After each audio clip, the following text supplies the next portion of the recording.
आज काँग्रेस नेत्या वर्षा गायकवाड यांनी मुंबईच्या राजावाडी रुग्णालयाला भेट देऊन तिकडे पाहणी केली।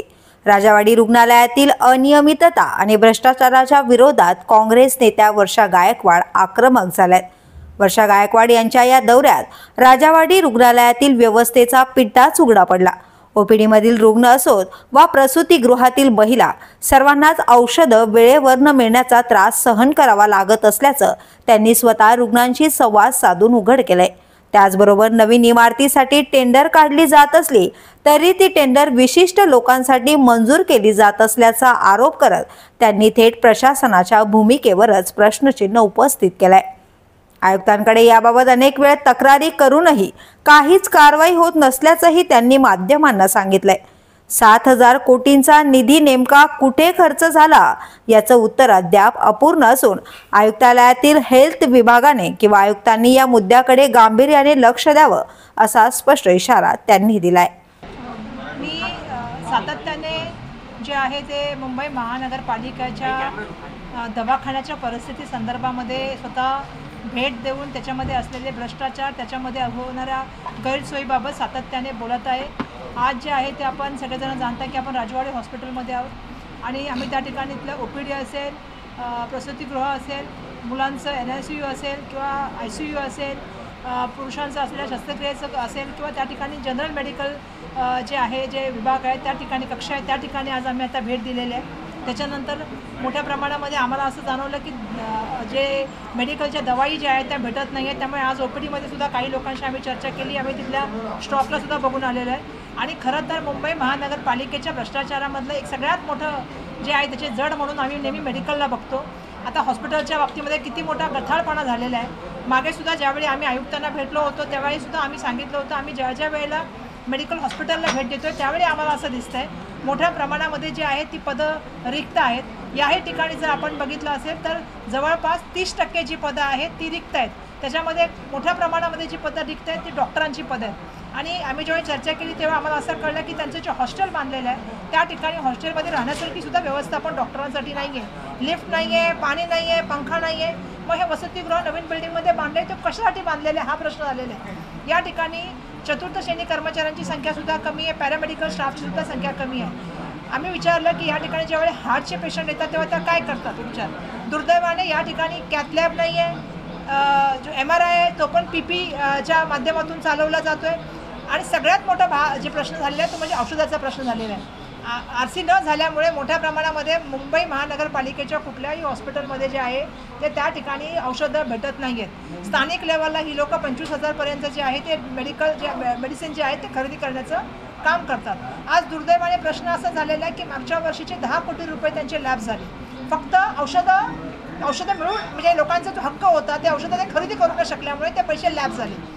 आणि मेडिकल इक्विपमेंटचे जवळपास 75 लाख रुपये जे आहे ते लॅब्स होण्याचं काम झालं।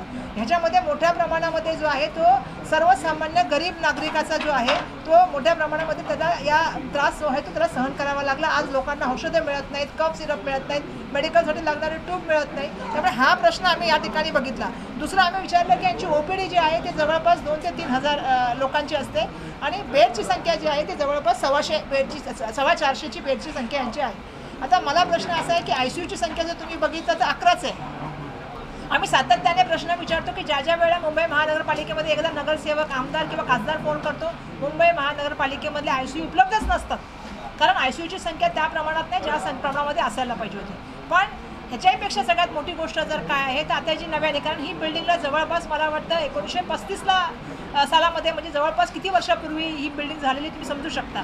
म्हणून नवीन बिल्डिंगचं टेंडर काढलेलं आहे। मध्ये ज्यावेळी आम्ही आयुक्तांना भेटलो होतो त्याच्या भ्रष्टाचारासंदर्भामध्ये आम्ही बोललो होतो, त्याच्यामध्ये मोठ्या प्रमाणामध्ये भ्रष्टाचार आहे। हे टेंडर एका स्पेसिफिक व्यक्तीला मिळावं म्हणून त्यासाठी प्रयत्न केले गेले। एक कन्सल्टंट नेमला गेला ज्याच्या माध्यमातून जे आहे DPR बनवला गेला आणि त्याच्या माध्यमातून हे टेंडर मिळण्यासाठी काही लोकांसाठीच हे मिळालं पाहिजे असं त्या ठिकाणी जे आहे ते प्रयोजन करण्यात आलं।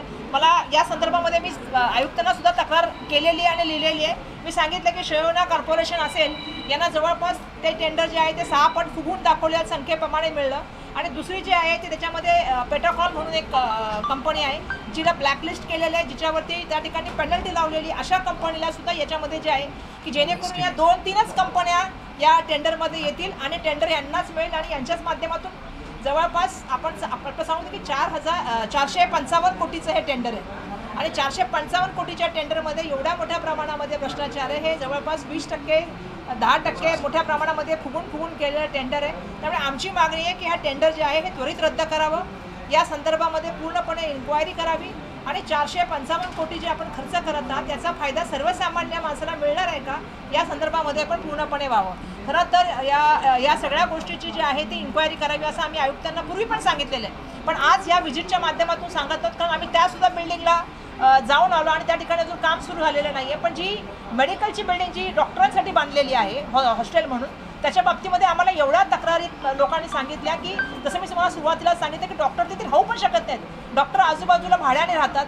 मग हे हॉस्टेल कोणासाठी बनवलेलं आहे? त्यामुळे काही लोकांच्या फायद्यासाठी जी ही टेंडर काढली जातात आणि त्या दृष्टिकोनातून पूर्णपणे जे आहे ते मुंबई महानगरपालिका काम करते. त्यामुळे मुंबई महानगरपालिकेने हा भ्रष्टाचार जो आहे तो त्वरित थांबवावा, हे टेंडर रद्द करावं, या टेंडरची इन्क्वायरी करावी, कन्सल्टंट जो नेमला आहे त्याचीसुद्धा इन्क्वायरी करावी.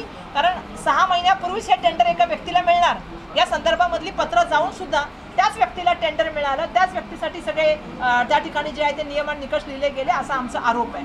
दुसरं की RCचं आम्ही मागे आयुक्तांना भेटलो आणि त्यांना सांगितलं की लोकांना जे आहे ते मेडिसिन भेटली पाहिजे, लोकांना त्या ठिकाणी दवाई भेटल्या पाहिजेत. आज तुम्ही लाईनीमध्ये जाऊन लोकांचे व्हिडिओ काढा, तुम्हाला कळेल की लोकांना जवळपास आता कुठल्याही तऱ्हेच्या सुविधा मिळत नाहीत मुंबई महानगरपालिकेच्या माध्यमातून. आम्ही वर पण गेलो, लोकांना विचारलं, बाहेरून औषधं आणा, बाहेरून त्या ठिकाणी MRI करून या, बाहेरच्या त्या ठिकाणी जावं लागा, ही जी आहे ते बरोबर नाही आहे. आज मुंबईमध्ये मी 3-4 हॉस्पिटल फिरून आले, मोठ्या प्रमाणामध्ये डायरिया चालू आहे.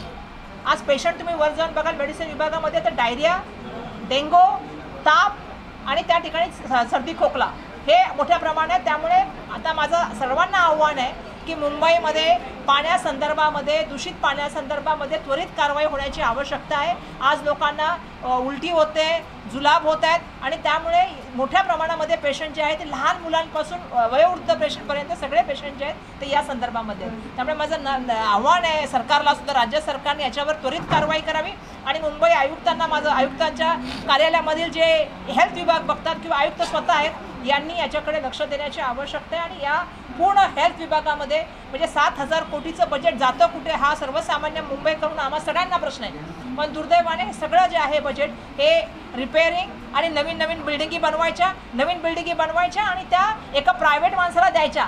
आम्हाला ही सुद्धा भीती आहे की उद्या राजवाडीची ही बिल्डिंग बनेल नवीन आणि ती एखाद्या प्रायव्हेट माणसाला हस्तांतरित केली जाईल, जसं शताब्दी हॉस्पिटलच्या बाबतीमध्ये चर्चा चाललेली आहे, भगवती हॉस्पिटल. ब्युरो न्यूज, शहर मुंबई. व्हिडिओ आवडला असेल तर लाईक करा, शेअर करा आणि आमच्या चॅनलला सबस्क्राईब करा. बेल आयकॉन दाबायला विसरू नका.